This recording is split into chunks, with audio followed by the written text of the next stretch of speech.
Всем доброго времени суток. Прошлая неделя ОВЦ запомнилась не только проигрышем США в верхней сетке. Об этом мы поговорим чуть больше в обзоре на этот ОВЦ. А еще и довольно-таки странными матчами в нижней сетке. И вот отсюда поподробнее. Началось все со второго игрового дня четвертой недели, матча Румыния-Китай. Странностью была игра одного игрока в команде Китая, а именно Фея. Для тех, кто не знает, Фея позиционирует себя как оффлайн плеера, который скромно ставит крутые скоры, не сабмитая их в онлайне. Из-за чего она имеет невысокий ранг, что дает ей возможность участвовать на турнире невысокого скиллкапа, к примеру 5 Digit OVC. Но все-таки давайте вернемся к нашему турниру. Помимо того, что она имеет невысокий ранг, она еще и играет онли маузом. Уверен, что некоторые удивились, когда этого игрока я упомянул в женском роде.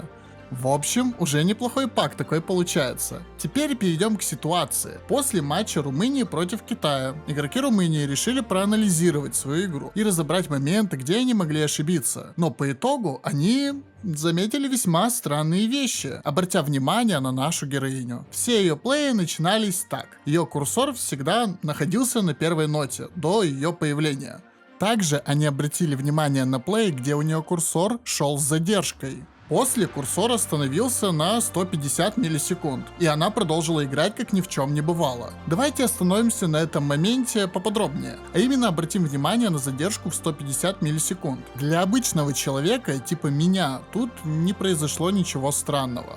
Но для вичхантеров или для людей, которые знакомы с реплей-ботом, это было знаком, что тут что-то идет не так. А именно это похоже на то, что чел подкрутил себе в этот момент офсет в реплей-боте, потому что курсор отставал от объектов. Также стоит обратить внимание на то, что у этого игрока были проблемы с аккурси в начале карты. Это как раз таки объясняется криво настроенным офсетом в реплей-боте. Еще один из фактов, которые обнаружили, это наличие нормального компьютера для OSU, а именно Microsoft Surface 7, который имеет на борту процессор Intel Core i5, графику Intel Iris Xs. Данный ноутбук-планшет имеет достаточную производительность для того, чтобы игра не лагала и не дропала кадры. И это противоречит тому, что она написала у себя в профиле. Все это было сделано для того, чтобы оправдать лаги во время игры, когда она альтабилась, чтобы настроить работу реплей-бота. Ну а также я хочу, чтобы вы оценили это арабское сальто.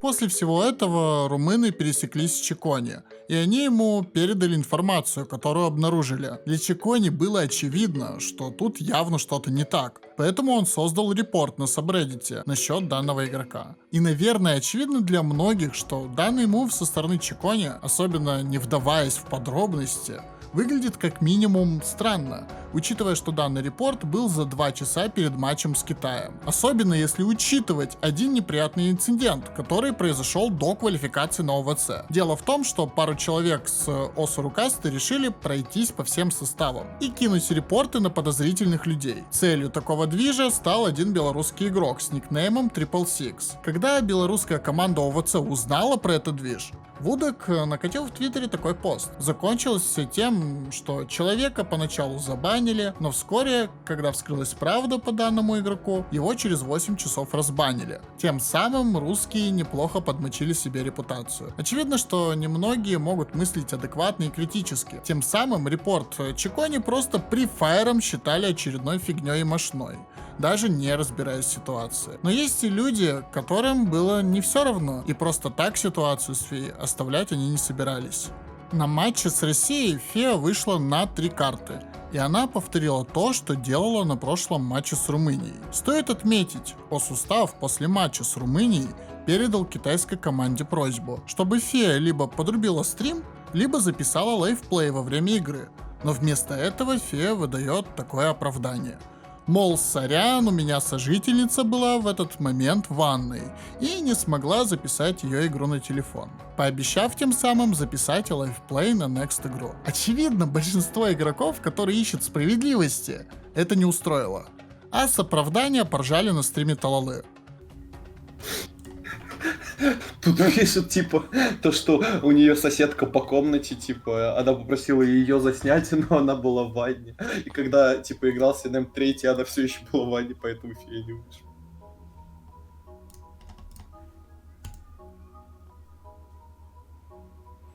Видео из ванны.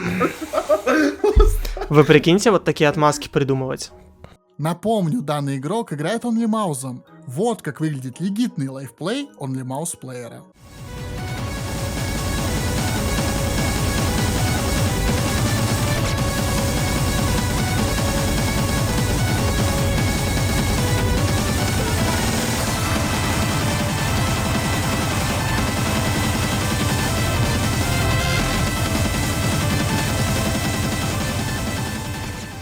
Как вы видите, левая рука свободна и отлично выполняет функцию штатива. Казалось бы, в чем проблема также записать. Но ладно, давайте серьезно. Можно было банально зафиксировать телефон об стену, подушку, кружку, да абсолютно любой предмет, который под руку попадется. Но нет, лайфплей мы не увидели. Россия проигрывает. И очевидно, это просто так не оставили. Русские в дискорде ОВЦ в своем канале пинганули став с просьбой обратить внимание на данную ситуацию. Благо повезло, и был единственный отозвавшийся. Им оказался Дада. Он написал репорт на сабреддите с дополнительными аргументами и попросил обратить на это внимание. А всем остальным, которые очевидно видели данную просьбу, ну, мягко говоря, было пох. Также стоит отметить издевки в сторону Чикони. Мало того, что его обильно поливали какашками в комментах под его постом на ОС-репорте, так еще и сам виновник без угрызений совести троллил Чикони таким образом. Мол, да ребят, не нужно флеймить Чикони. Если бы я проиграла с таким же перформансом, то бы я просто сгорела. И вы мне зададите вопрос, а почему же ОС-устав так холодно отреагировал на просьбу России? Потому что это ведет за собой репутационные риски. Если по итогу окажется, что игрок действительно читерил, то будут проблемы. Потому что, а как это так оказывается? В нашей любимой игре есть читеры, и оказывается, они могут спокойно дойти до топ-5 главного турнира года. Ребят, это не сравнится с баном даже игрока, который был в топ-100. Если в соло-игре читеры, ну, признаемся честно, большей массе игроков не вредят, так как они не руинят именно ваш геймплей и результат от игры в частых случаях, то вот на турнире все как раз таки наоборот. Это руинит менталку, это руинит мотивацию, да и в принципе желание играть в эту игру. Однако, редко, конечно, такое бывает, справедливость все-таки восторжествовала. Волю случая все-таки поймали за руку. Нашли неопровержимые доказательства того, что данный игрок все-таки читерил. И я вам их сейчас покажу. Вот два реплея, сделанных в промежутке 10-минутном. Если вы наложите их друг на друга, то получите дисквалификацию Китая. Однако не стоит винить весь Китай в этом. Все-таки, мне кажется, они просто этого не знали. Вы, наверное, подумаете, ну, это единственный случай. Однако подобное, да что там, то же самое было относительно недавно с игроком в топ-100. Я об этом рассказывал в прошлом выпуске. Ну, как же так, читеров же не бывает в топ-100. Однако, в суровой реальности, читеров дохуя. И по итогу борьба Пеппи далеко не закончена, но, надеюсь, она продолжится.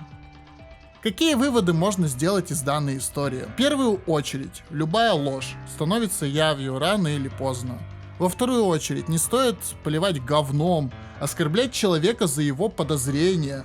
Если вы с этим были не согласны, можно было объяснить ему в спокойной, культурной форме. Аргументировать как-то, я не знаю.